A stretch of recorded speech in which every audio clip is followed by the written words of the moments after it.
Hello বন্ধুরা, চলুন দেখি আজকে তৈরি করব চাইনিজ ভেজিটেবল। চলুন দেখি আমরা কিভাবে রেস্টুরেন্টে তৈরি করি। আপনাদের বাসা কেন টেস্ট হয় না, এটা আমাদের এই রেসিপিটা বা টিপসটা ফলো করলেই আপনারা অবশ্যই পাবেন সবকিছু।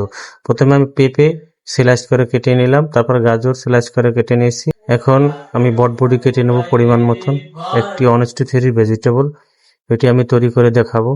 তারপর এখানে বা ফুলকপি নিয়েছি, চিচিঙ্গা নিয়েছি কেটে। এখন আমি বয়েল দেব, সবজিগুলো সব সুন্দরভাবে বয়েল দিতে হবে। আমাদের এই টিপসটা যদি ট্রাই করেন, রেস্টুরেন্টের মতন সেম ভেজিটেবল আপনারা বাসায় তৈরি করে খেতে পারবেন ইনশাল্লাহ।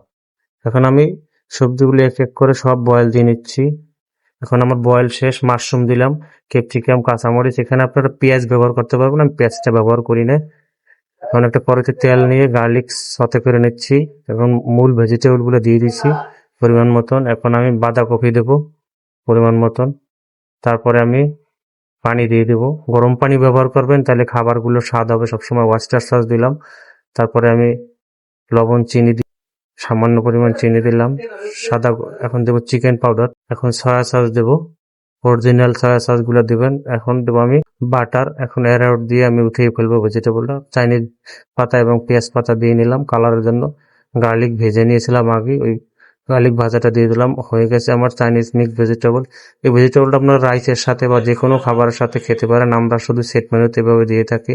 সবাই আমার এই পেজটিকে লাইক, কমেন্ট, শেয়ার করবেন এবং ফলো দেবেন নতুন নতুন রান্নার রেসিপি পেতে। আল্লাহ হাফেজ।